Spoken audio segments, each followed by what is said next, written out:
Hey. Whoa. Welcome to Scrub Mode. My name's Julio. I'm joined by my buddy here. It's me, John, and I'm terrified by that intro. I'm sorry. I thought I had done something wrong. No. We're fine. Everything's fine. I don't know. This is our 101st episode. Yeah. So that's cool. Not as cool as the 100th episode, I guess, but I don't know, numbers. I was gonna be like, you don't know that. I'm like, 100th episode was Mothman. It's gonna be hard. There's a reason we saved Mothman from 100th, you know? Yeah. Oh, man. But, yeah. We're talking more Mothman, right?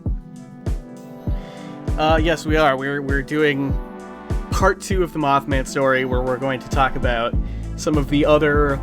we're going to start by flashing back and talking about some of the other monsters that were around just before the Mothman flap. And then we are going to talk about the UFOs that were happening during Mothman's 13 months in Point Pleasant. So this whole thing lasted a year and a month, right? 13 yeah, months. The spooky number, 13. Right. Not the sex number or the weed number. Or the devil number. The spooky number. 13. Oh, man. Okay. It's 13 months, right? 13 months. So we're going to flash back because, like, this story doesn't really...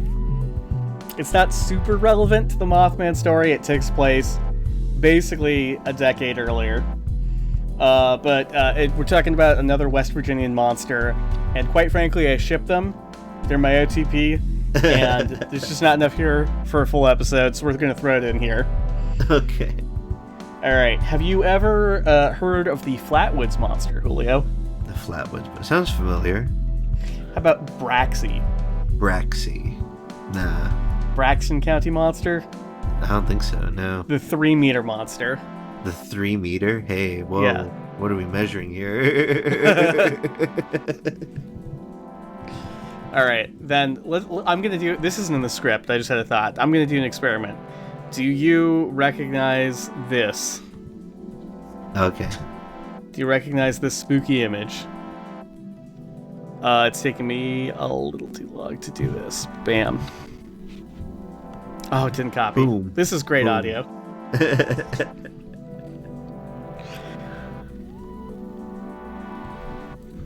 Copy paste. There we go. Have you ever seen this spooky image before? Oh, that. The Ace of Spades looking thing. Yeah, would you go ahead and describe it for the listeners at home?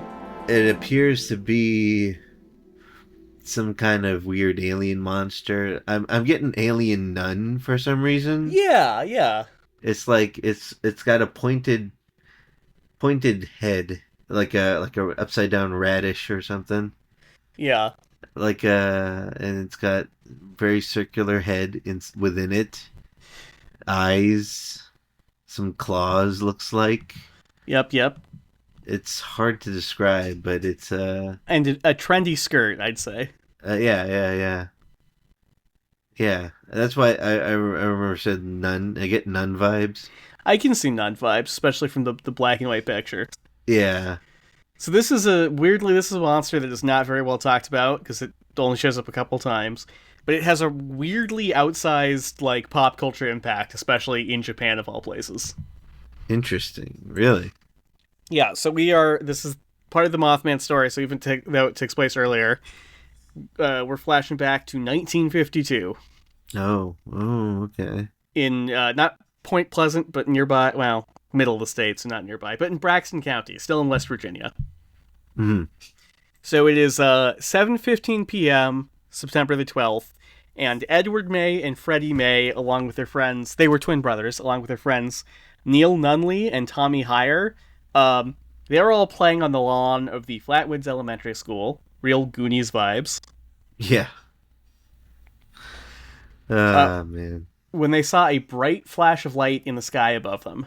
The light streaked forward and then crashed with impact and everything into a nearby hilltop. Mm-hmm. And the kids, again, Goonie vibes, were like, let's check it out. Oh, yeah. I mean, you gotta, right? late summer, would you have done the same thing? Yeah, probably not. Yeah. I don't know. Well, the I don't know. kids were like, let's go, but we're going to be responsible.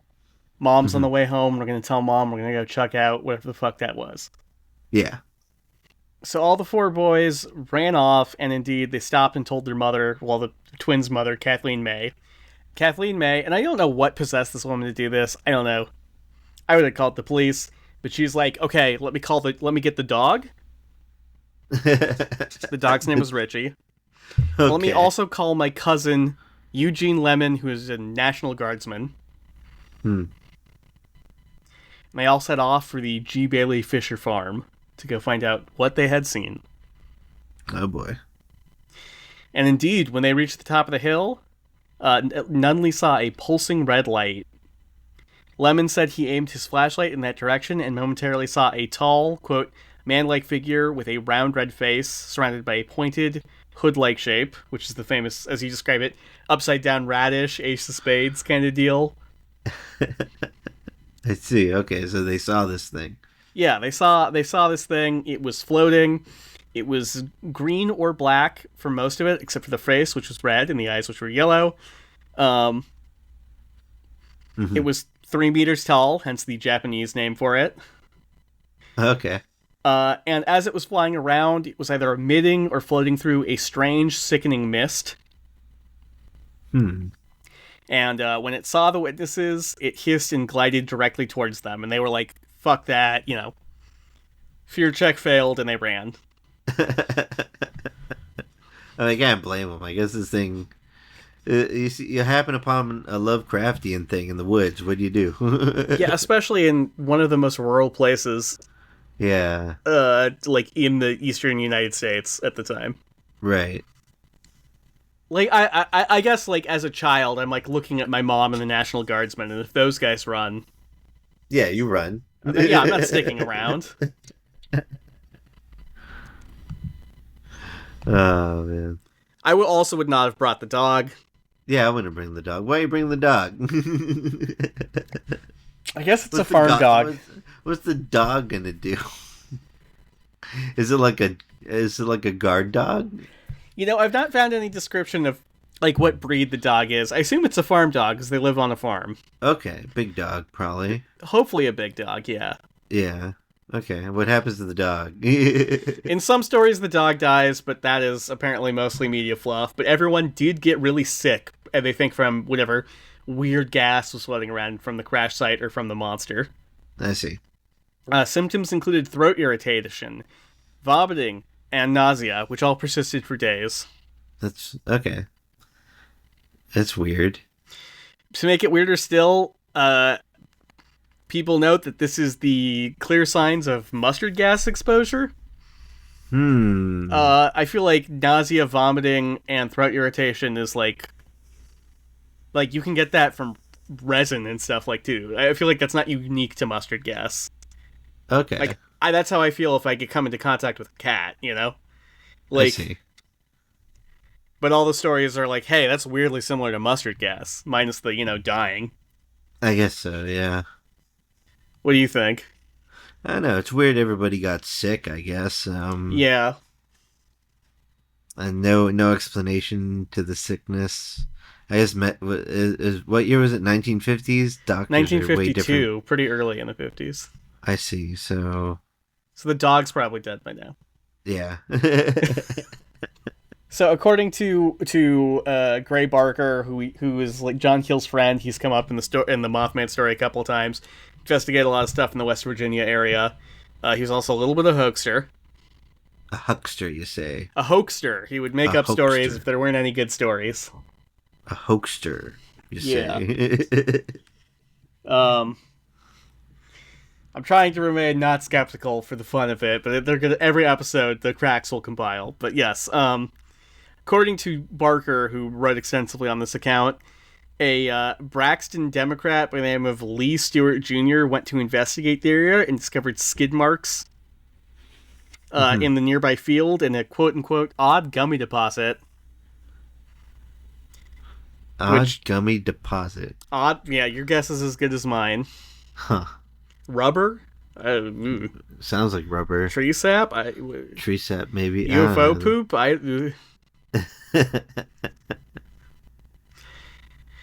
Which Barker and other ufologists at the time were like, well, it's clear evidence that a UFO landed.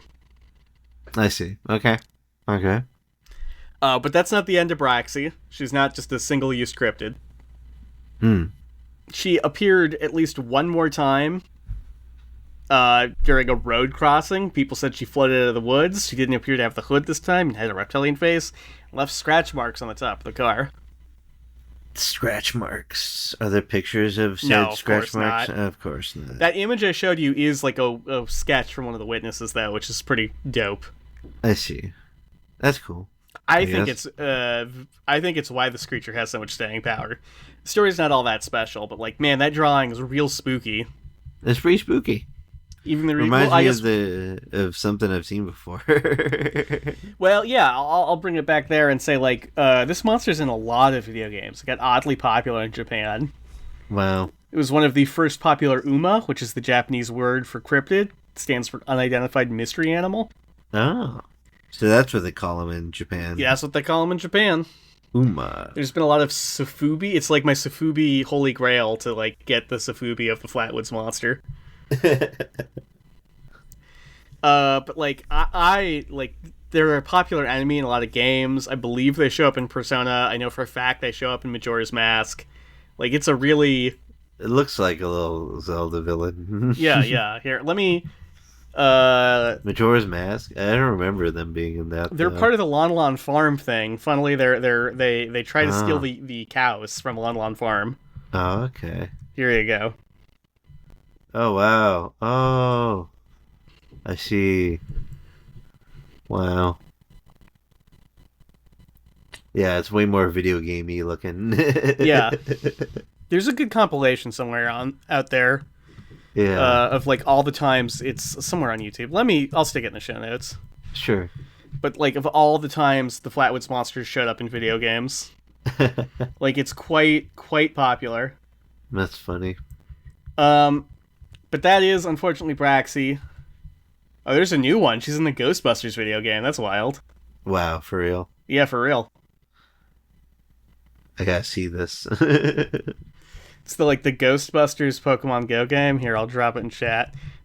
She's really much more monstery and feminine. Like she's lost her maybe an alien in a weird power suit connotations. I see. It's clearly a lady in a dress.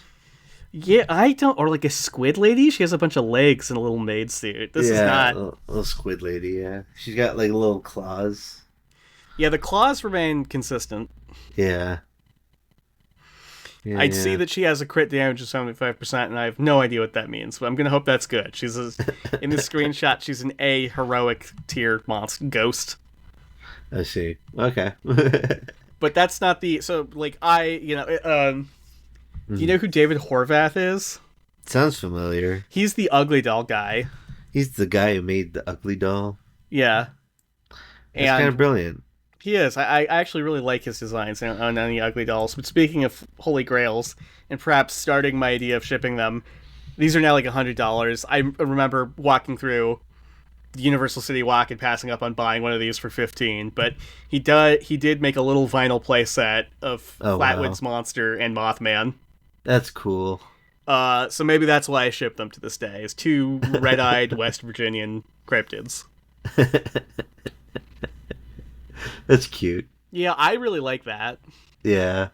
It is two small vinyl figures with a fence and a barren tree in David Horvath's, the Ugly Doll style. Yeah. But it's still very clearly Mothman and the Flatwoods monster. Yeah. So I have one more monster before we caught back up with Mothman. Mm-hmm. Have you ever heard of the Grafton monster? This one is really obscure. Nah, I don't think so. Okay. So this is closer. This is just a couple of years before Mothman shows up. And our story starts at 11 p.m. on the night of Tuesday, June 16th, 1964. 64, okay. So Mothman's 66. Right, so this is still before that, okay. So our hero this time is a guy by the name of Robert Cockrell. Robert Cockrell. You said it with way more confidence than I said it. Okay. So he's a reporter for the Grafton Sentinel, the local newspaper. Also, Grafton is also in West Virginia. And as he is driving home on Riverside Drive past a secluded road on the outskirts of town, he's been working late at the office. He's in a rush to get home. He had driven the road many times before. He knew it well. And it was a clear night. It wasn't like there was any fog or anything. But as he was moving around a bend in the road, he saw a weird, muscular gray creature who he first thought was a polar bear, but then realized it had more of like a gorilla-esque body shape. Okay. Except for it had no discernible face or eyes anywhere. It was just a big, gray-white blob with shiny fur that was short, close to its body, kind of like a seal. Let's see, but it had no face? Had no face, had no eyes. That's interesting. Just a big, gray, headless thing. Huh. With, like, walking on it. The modern interpretations have it get these huge muscular arms, which people keep describing it with, and, like, they really lean into that gorilla stance. They have it walking on its knuckles. That's not, like, originally reported, but there you go. Okay. Cockrell wrote that upon seeing this monster, he sped away. Mm-hmm. He also noted that it made, like, a weird whistling sound. A weird whistling sound. Yeah. So he ran away, and then he quote unquote enlisted two friends to go back to the spot where they had seen the creature. Again, he knows the road well. In no time at all, he picks up two friends and gets back there. They came to the spot where they saw the creature, and the creature was, of course, gone. Okay. But there was a big footprint there. I misspoke. There were no footprints there. There were no footprints. Okay. Yeah. No footprints. No evidence. No footprints, no evidence. But as they were investigating the scene, they heard vegetation crunching, and that high-pitched weird whistling noise came out. So they decided to, like, get the fuck out of there. I see. As they were leaving, they noticed that, like, the brush around a spot on the riverbank had been mashed down. So the implication seemed to be that the creature had come out of or gone into the river or something like that. Weird. Anyway, so they fucked off, and this being West Virginia, can you guess what happened? Other people started saying that they see it? No, but a bunch of teenagers got guns and tried to hunt it down. Oh, wow. Okay. On June 18th of 1964, it was reported that teenage monster hunting parties started roaming Grafton armed with flashlights, mallets, crowbars, and the like, all researching the area for the monster. And that's, like, the last confirmed sighting. There's a couple, like, Fisher sightings involving him trying to overturn a boat, or just, like, blindly walking past a guy and his son and his dogs who were logging, but I can't find any primary sources on any of those. Extremely fishy. But that's another weird West Virginian monster. So my point with telling you these two stories is, like, even before Mothman showed up, it was a weird time, and West Virginia was in particular a weird place for monsters. Okay. What do you make of any of that? Oh, man. I don't know what to Does make that of it, give you man. more or less credence to the Mothman? I think more credence. Oh, yeah? I think now I can see what, all this stuff, it just starts to culminate, I guess. Do you have a favorite amongst our three monsters here? I like the last one. Okay. It sounds pretty cool. It sounds like I should note that all these monsters are also in Fallout now, because the most recent Fallout They sound is set very in... video gamey. When you're describing the last one, it sounded like something that would appear in Fallout. Yeah, here you go. Here he is from Fallout. Oh, I see. Yeah. And they've given him eyes, but here he is at a golf course, apparently. A cryptid-themed mini golf course with Mothman in the background. That's funny. Interesting. Yeah. Wow. Pretty spooky. Yeah. It's sort of I was going to say of this monster but then, like, it's not in the 5e basic monster manual. Have you ever heard of a gray render? A gray render? No. It's basically this, but you form a lifelong Like it's a big scary monster that looks kind of like this. That they can mistake you for their baby and form a lifelong attachment with you. Oh, that's funny. Here, let me see if I can pull up a picture. So that they can be friendly. Yeah, they can be super friendly. Here you go. That's kind of cute, I guess. I do kind of like, especially the golf course one. I kind of like. He's kind of like doing a friendly wave. Yeah. They've given him the glowing red eyes. I see. That one just gives him a face and a mouth. Yeah, well, that last one's a great render, so that's not Grafton. I see. Okay. That's cool. All right, so now let's get back to Mothman. You sufficiently re-spooked? Have your spook doses been re-upped? Yeah. I guess. On a 1 to Jack Skellington, how you feeling? I'm feeling pretty Jack Skellington. Okay. Yeah. So we return to Point Pleasant, West Virginia, still before the Mothman shows up. And like I said, Mothman wasn't the only thing that was flying around the skies at the time. There was also a really big UFO flap. Okay, right. Most of the stuff happens after Mothman shows up, but here is from before Mothman shows up. So, March of 1966, Mothman won't show up for a few more months. There's an anonymous woman who's picking up her kids from school when she noticed a flying silvery disc floating low over the playground. Classic UFO shit, right? Yeah. Soon, a door-shaped aperture appeared on the side of the ship, and a man in a silvery jumpsuit with long silvery hair stepped outside the craft and just stood there in midair, surveying the playground and watching the kids. No stranger danger? Like, I was expecting a bigger... No, I get a little bit of stranger danger from that, yeah. I don't think aliens should be watching our kids. Yeah. Yeah. Definitely. I agree. Aliens should not be watching our kids. So she scooped up her kids and got out of there. Right, as you do. And weirdly enough, the same woman, by the end of October, this woman had again reported to these people are mostly reporting to Mary Hyre because John Keel's not on the scene yet. We talked about her. She's the local weird shitologist. She's a reporter. People go to her with these tales. So this woman would report to Mary Hyre in October, just days before the Mothman showed up, that she was basically seeing bright, glowing UFOs rift through the gully below her house every night. Okay. And every time the UFOs would pass by her house, the telephone would act strangely and would sometimes emit a bunch of Morse code-like beeps and boops. Okay. Yeah, especially when no one was on the other line.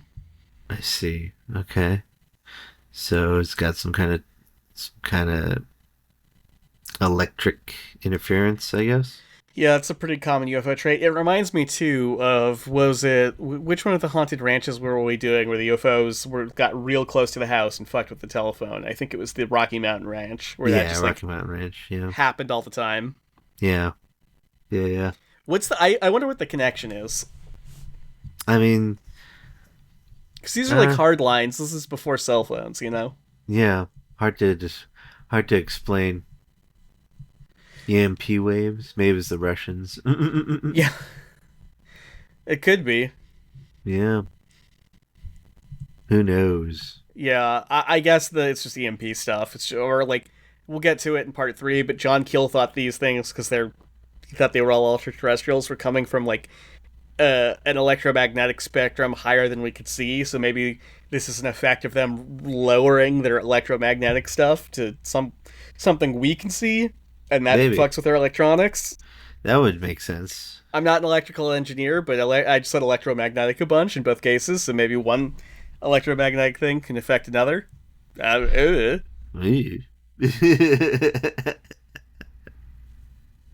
don't know enough about magnets.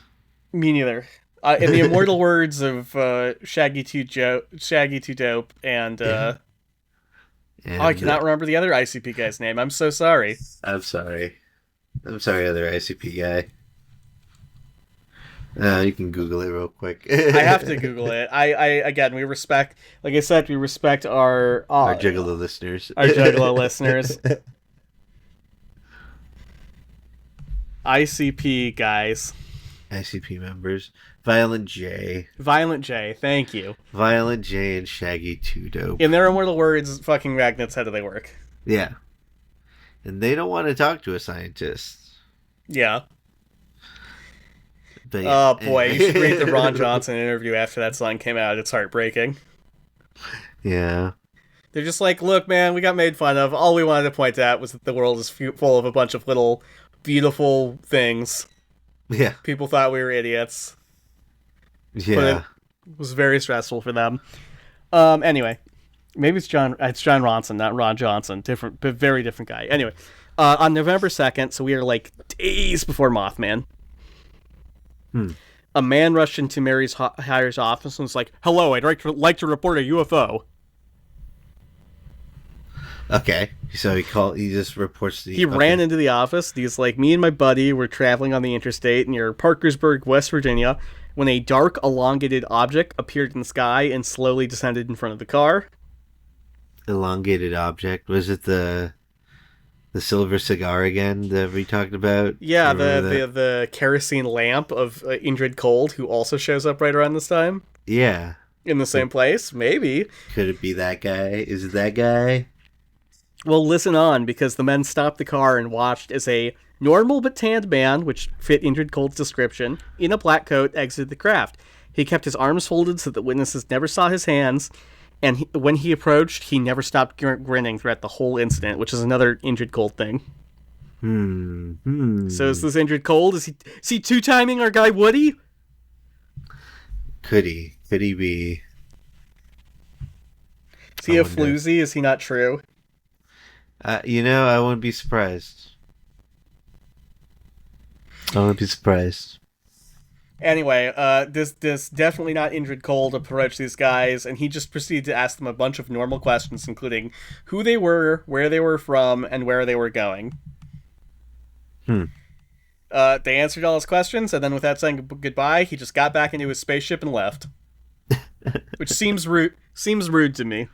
A little rude, yeah. Aliens are rude. Aliens are rude. They don't know our customs. At least open with the "be not afraid." You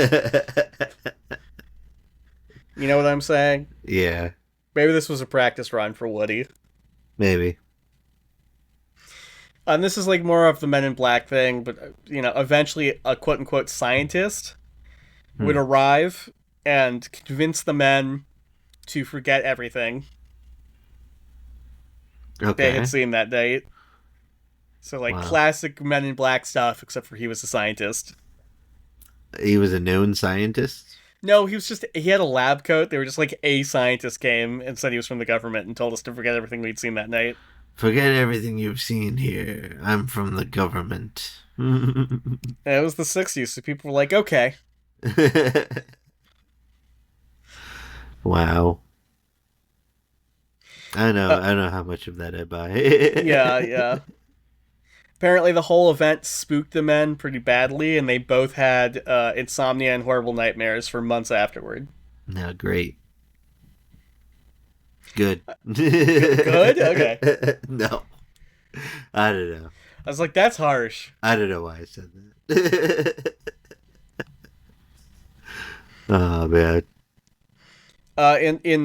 This story is like you'll probably recognize some parts of the story because it's now become classic. But jumping ahead to spring, probably early March of 1967, a couple were getting frisky in the back of a truck.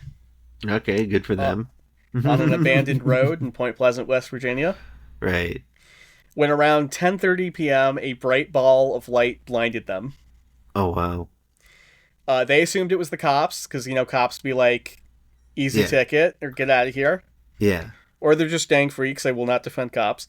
So they both sat up and put their hands up, and as they looked into the light, they noticed that it was just like a ball of light hovering. It wasn't like a siren or something. It was like a biblically accurate angel. Just a ball of light. Just a A ball big of light. blue glowing ball of light that was making a weird low humming sound. Blue, but I thought it was orange. Is it like changing color? No, it was bright blue. It was bright blue. Okay. And it was bathing them in a white light, I guess. Like that kind of. Okay. Hmm. So like when they realized they were looking at a UFO that was creeping on them, the girl screamed, and the ball of light, the UFO, I guess a little embarrassed, backed away. Did it disappear or just kind of backed off a little? So it starts by like backing off several feet, and then it turns away and flies off until it gets so small it disappears, which reads to me like it was like, oh shit, I'm sorry. Oh no. Oops. Oops. Bye. Bye. I'm so embarrassed.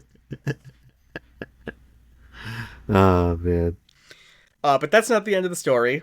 Mm-hmm. Both the man and woman in the story got their clothes on and drove a few minutes into town, only to realize that it was 12:30. 12:30 at night? Yeah, 12:30 a.m. So they had lost a couple of hours in a classic UFO missing time incident. Okay. And to make matters worse, by the time they were to make matters worse, they were sunburnt head to toe. Okay, so it was emitting like UV rays. Yeah, and they also had those itchy red eyes, like the Klieg conjunctivitis, like the people who had seen Mothman got. That's weird. That's yeah. strange. That one's really creepy in the book. I'm a big fan of that one. Yeah. Yeah, it's creepy. This one is either really scary or really goofy, depending on your mood. Okay. I'm interested to see what you think of this one. Are we getting more into like high strangeness? We're gonna smash into. This is a little bit high strangeness, but we're going to smash into high strangeness. Mm-hmm. Next episode. Okay. We're gonna do high strangeness, and we're gonna do ultra terrestrials and the Men in Black. Right. Okay. Although some of this is high strangeness, I guess we've just classified it as UFO stuff. Mm-hmm. Okay, so I guess days either before or after, on March 5th, 1967, a Red Cross bloodmobile was traveling along the Ohio River, which again separates Ohio from West Virginia. It's where our unfortunate bridge spans across that river. Right. They were on their way home after a long day of collecting blood donations. And as they drove past a, once again, particularly deserted stretch of road, the drivers, a Bo Schertzer and an unnamed nurse, noticed a bright flash in the nearby woods. Mm-hmm. Can you guess what it's going to be? Is it Mothman? No. Oh no. Is it Injured Cold? It's a UFO. We're doing the UFO. Oh, it's the UFO. It's the blue UFO. No, it's an even weirder UFO. Oh man. They started by noticing soon after, a large white glow appeared in the woods and rose slowly into the air and then flew straight at the bloodmobile. Okay. It chased the car and it got so low and close to the car that they couldn't see it anymore. Oh shit. Bo rolled down the window and looked up, and the UFO was hovering right above the ambulance or the bloodmobile. Wow. Do you know any sick driving techniques? I don't know how you get out of this one. I don't know either. I don't know if you're gonna outrun a UFO in a car. Yeah, does not seem likely. Yeah. So I'm going to say, well, let me narrow it down a little bit. Something is going to come out of the UFO. Can you guess what? Something. Is it gonna grow arms like in Outlaw Star? Fuck! Do you know this one? Oh no, I don't. So indeed, as Bo was looking up, sometimes it's one claw, it's two claws, but in this case, one extension, like a mechanical arm or some kind of metal claw, I guess, like the Outlaw Starship, or that one Gundam. Yeah. It came out and started trying to grab onto the ambulance like a claw game claw. Wow. That's fuck. Yeah, it's so it's scary or goofy. Yeah. The story wraps up as he did some evasive driving, and eventually a couple of other cars showed up. and the UFO is like, I've been had, and it flies off. Spooky or funny? Where are you landing on that one? Pretty funny, honestly. Yeah. Okay. It's kind of crazy that grew arms. Yeah. I can't believe you fucking guessed right with your Outlaw Star pool. That's funny. I'm shocked. I'm really shocked. And I was just thinking like something outlandish has to happen right now. Well, you got it right. I don't know what to tell you. Wow. So, lest you think these are all just stories told to our protagonists while they were investigating Mothman and stuff, John Keel and Mary Hyre saw their own fair share of UFOs. There are lots of these stories in the book, and I regret to tell you, they are fucking boring. Oh. So much of it is just like, yeah, we saw a bunch of stars that didn't look like stars. I see. We saw a bunch of bright purple lights that zigzagged through the sky.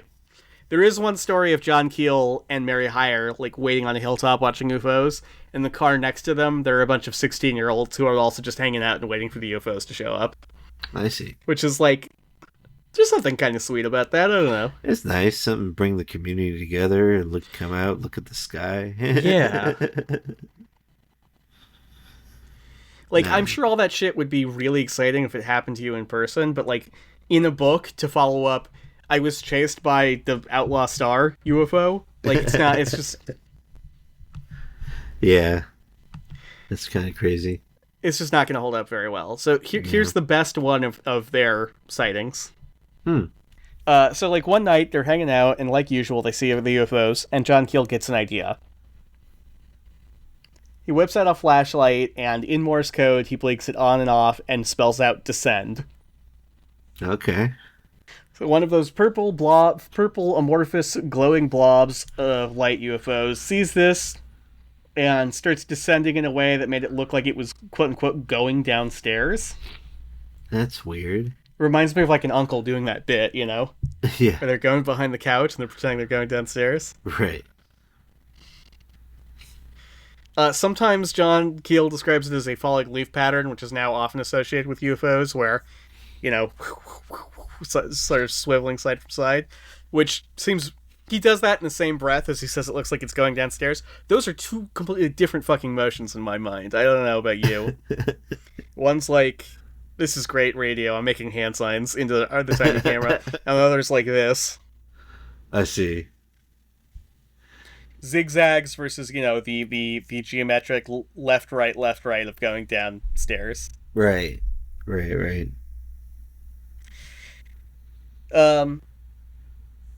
So indeed, it descended onto the nearby hill. And they were like, wow, that's really cool. They were trying to decide whether or not to investigate it. It eventually blinked out, and by 12:30 a.m., Mary Hyre was like, "I am bored of looking at UFOs. We see them every night. I got shit to do tomorrow." Yeah. So she called in the night, and John Keel just decided to keep on hanging out there. I mean, there are UFOs, and they're kind of responding to his flashlight signals. Mm-hmm.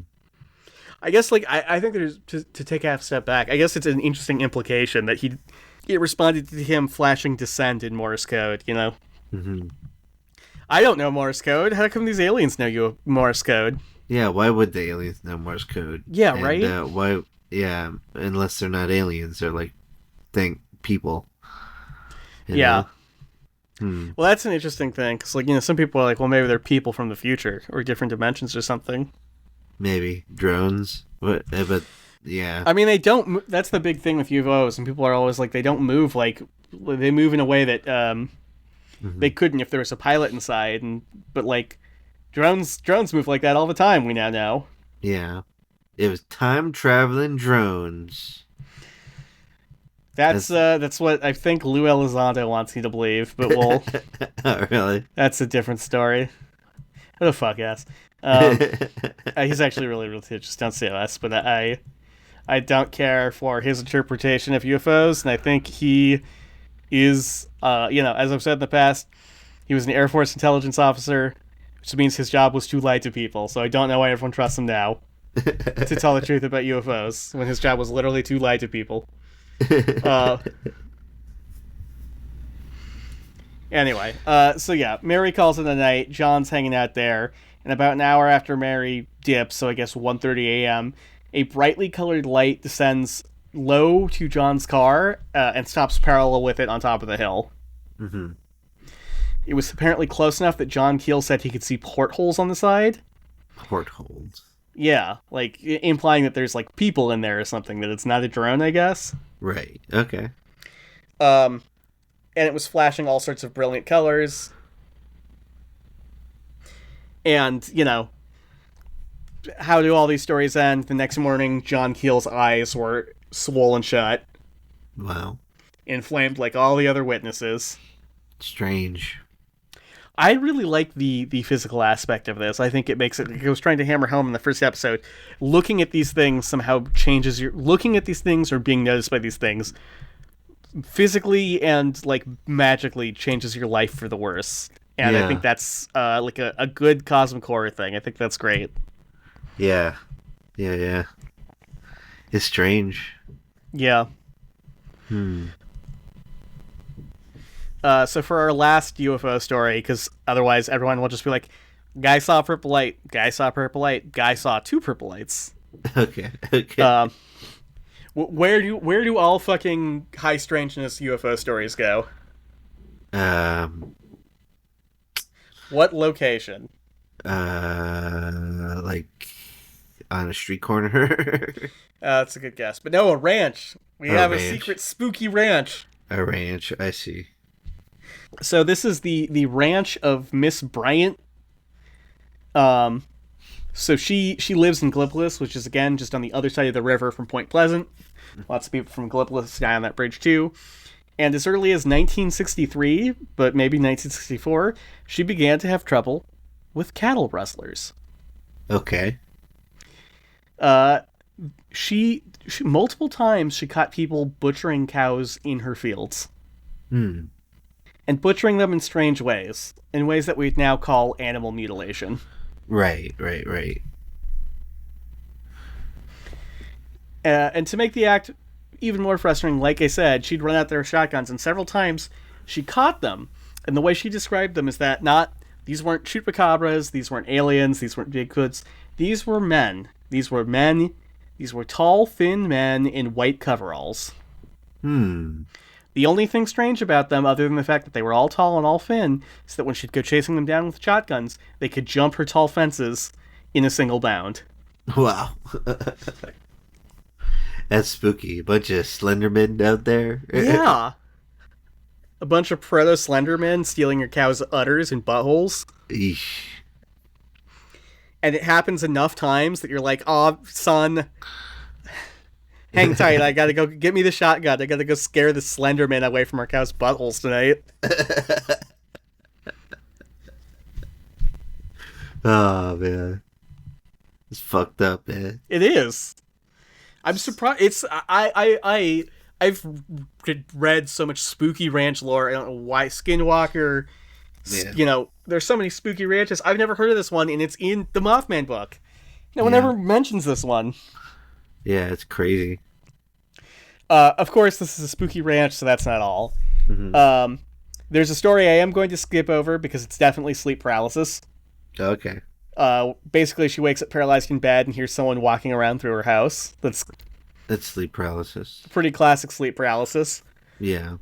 The one highlight of that story is that the entity leaves through a door that no longer has a staircase connected to it, which if it wasn't sleep paralysis would be spooky. Yeah. Like it's a 2-story drop or something like that. Maybe just a one. Right. Paralyzed in bed, seeing a dark figure, hearing mysterious clanging sounds. Yeah. Pretty classic sleep paralysis. Right. So she wasn't alone. Like I said, Miss Bryant had two teenage sons. And they confirmed all of their mother's stories to John Keel and added that they personally often saw big gray flying boxcars either landing or hovering just above their fields. Which makes me think of the flying train from Back to the Future. But, you know, then maybe that's just me. There's also, like, we talk in the Skinwalker Ranch episode and one of the other ranch episodes, there's also flying refrigerators. Right, So I like, remember. how different shape wise is a boxcar and a refrigerator? Yeah, They're just big rectangles. So big rectangles. maybe a through line here. I don't know. I don't know, some kind of monolith. I don't know. Oh yeah, that's an interesting idea. Like it's a monolith or It's true. They only something. see them from Yeah. So finally in our story, it's November of '66. Mothman has shown up. Uh, and during that November, Bryant saw a little flash of light, like the flash of a camera one night. Hmm. So I should say she was working in the fields when she saw this. Okay. She saw someone take a picture. Yeah, and so she looked at it and then mysteriously and suddenly became paralyzed with fear. Huh.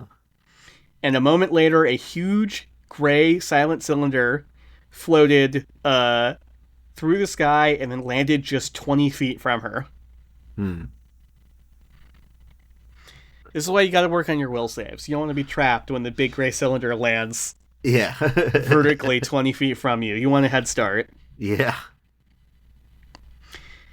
So Bryant, unable to literally do anything, even move her eyes, started to pray, Hmm. And hoping that that. fixed it, right?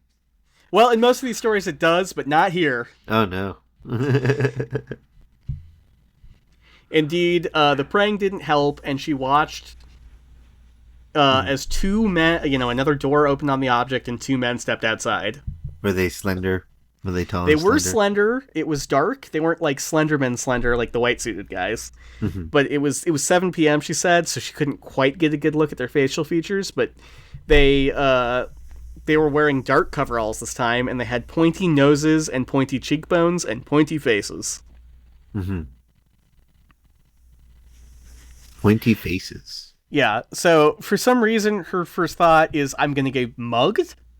Okay. Which is like, I know we have a lot of context, right? This is like before alien abductions were really a thing, Right, right. This is aliens pick you up and they're like, "Do you want to go see the inside of Saturn? It's a bowl. We're all naked there. Do you want to come? By the way, nukes are bad. Bye." Right? But like, I see an alien spaceship land, my first thought isn't like, "Oh, I'm gonna get mugged." Like, she's seen what they've done to the cows, you know what I mean? Like, Yeah. That makes sense. I don't know. But the aliens approached her, and in a high-pitched sing-songy voice, they just asked her a bunch of basic questions, like, where are you from, what are you doing? But one question they repeated over and over again is, what is your time? What is your time? Which she kept being like 7 p.m., but John Keel's like, were they time travelers? Are they trying to figure out what the year was? What is your time? Maybe they're asking her like how long she has to live, or like, Yeah, that's another idea. yeah.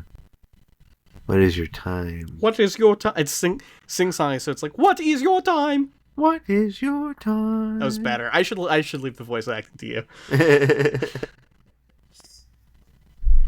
So Something after like that, asking yeah. her a bunch of boring questions, they got back in their craft and flew away. Mm-hmm.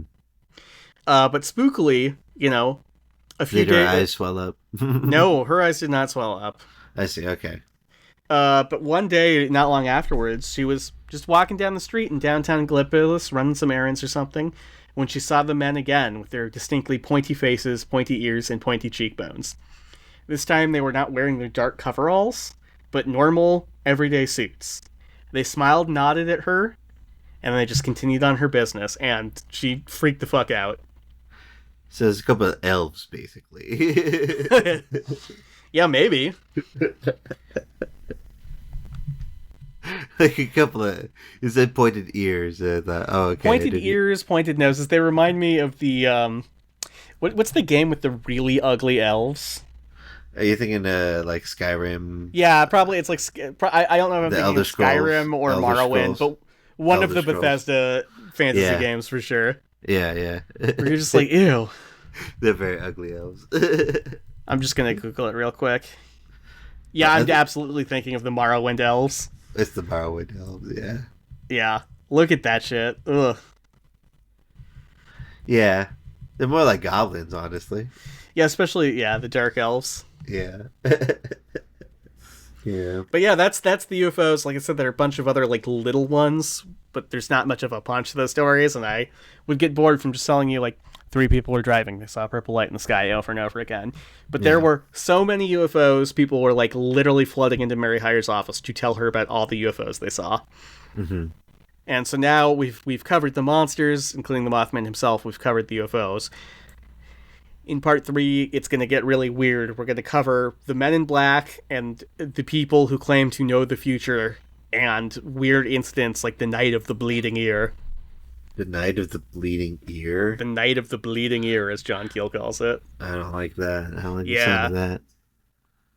That's weird. Yeah, it's going to get real next time on Scrub Mode. That's what I got for you tonight, Julio. Oh, man. Thank you, John. Any final thoughts? I don't know. I feel like we should put a cut on this, but I didn't write one.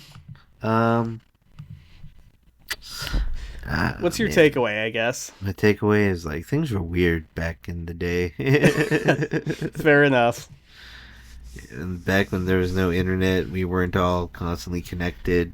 You know, it was like weird shit like this happened, you know? And there was like no explanation. Oh man, but I hope everyone's doing okay out there. Hope you're with your families. It's rough out there. Yeah, hope everyone's doing okay. Thank you, Jesse Sanders, for making our music. Check out our link tree if you want. Donate if you can. I'd appreciate it. Buy us a coffee, I guess. Check out our Redbubble. And what else? Leave a comment or like us. I'd appreciate it. Leave us a review. We'll shout you out. And tell your friends about us. Mostly, yeah, super helpful. Yeah, and but yeah, write in with your scary stories. Yeah. And I guess we'll see y'all next time. Bye. Bye.